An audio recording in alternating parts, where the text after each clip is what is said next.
So I forgot. Are we looking straight into the camera or are you looking at Mel? Mel. I was totally looking at the camera then. Hi, I'm Zoe. My name's Hamish and I'm a reptile keeper. We are heading up to the Steve Irwin Wildlife Reserve 3 weeks. During the wet season, when the rangers have to head off site, the staff from Australia Zoo go up to maintain the property. That's cool. And when are you leaving? Tomorrow morning. Tomorrow.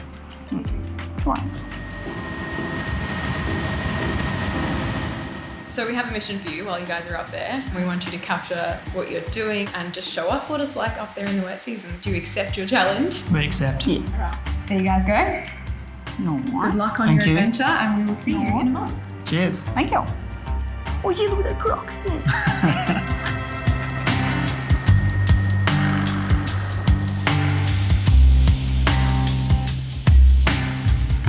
Maintaining a staff presence on the property year-round is important. We do have 2 homes up on the property where the rangers live, and those homes still need to be maintained during the wet season.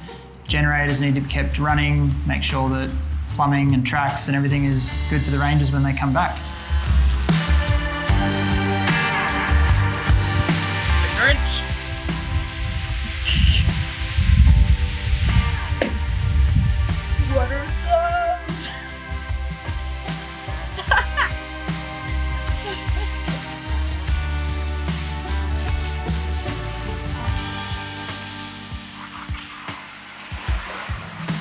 In 2021, I was on the Steve Irwin Wildlife Reserve for the annual crocodile research trip, which was exceptional, but Zoe hasn't been before.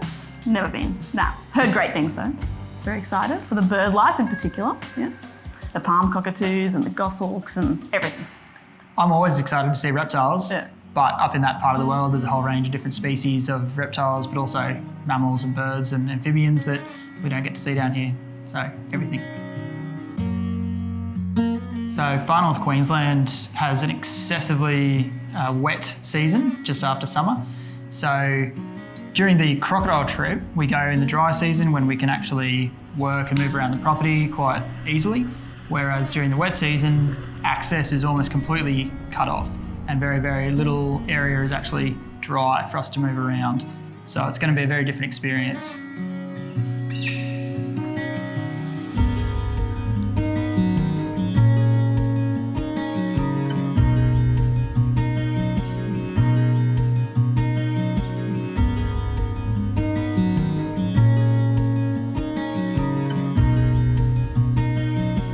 There was a resident pack that lived around the house.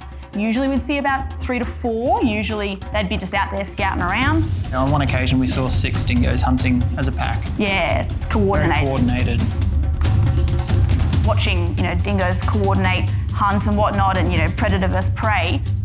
The strange bit for me was that there was no background music. You watch a nature documentary and there's drama and there's the music and there's the the finale, but it was just quiet. You often see in documentaries lions hunting, things like that. They're the ones that get all the attention. These are quite apex predators when you really get to see them in their element.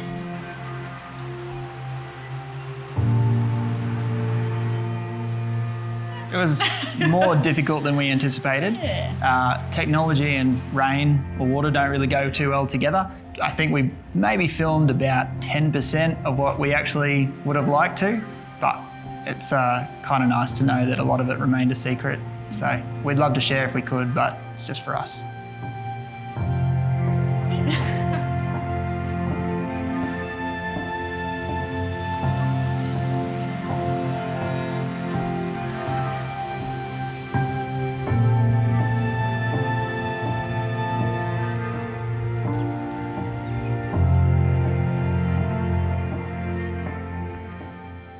Yeah, I weirdly felt right at home because there was bar-shoulders doves, which we've got in GBG, brolgas, which we've got, jabberoo, which we've got, there was the blue-winged kookaburra, there was birds of prey, like bowerbirds. Yeah. We had lesser black whip snakes, we had keelback snakes, we had a brown tree snake. We had a lot of Panoptes monitors roaming around. We had a very, very healthy blue tongue crossing the road. We had some frill neck lizards running around. Yeah. And that was it. Yeah, we didn't see a lot of small mammals. It's some big leaves.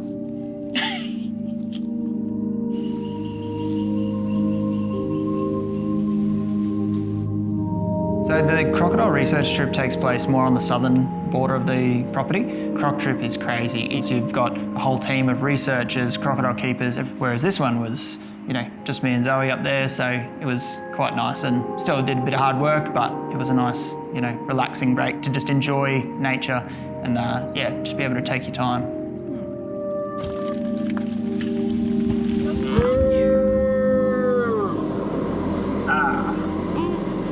That's a big goal. There was no shortage of obstacles. It's pretty hard to be in an environment like that without facing a few obstacles throughout the day. That one's only just fallen. Damn. Because of the lack of access at the moment, we don't really want to be using chainsaws or anything that could potentially go wrong. There's really no help coming out to help us if we do injure ourselves. So some of these larger trees we're just going to leave for the dry season rangers when they get back. Anything smaller that we can do by hand, we'll clear those tracks. But yeah, this one's going to have to wait. So today's the day. We are potentially heading home. We've got a chopper pilot coming up from Weipa to get us. However, we've had pretty bad weather the last 2 weeks, almost non-stop, including monsoon, and now we have a cyclone predicted with the Bureau of Meteorology showing a significant risk of severe tropical cyclone. So I guess we'll see what happens. We started the trip with a cyclone. We're ending the trip with another cyclone. We've had confirmation from the helicopter pilot that he is going to try to make his way up today.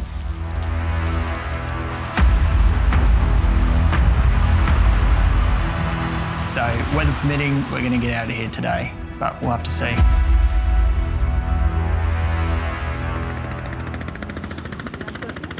We just had the helicopter.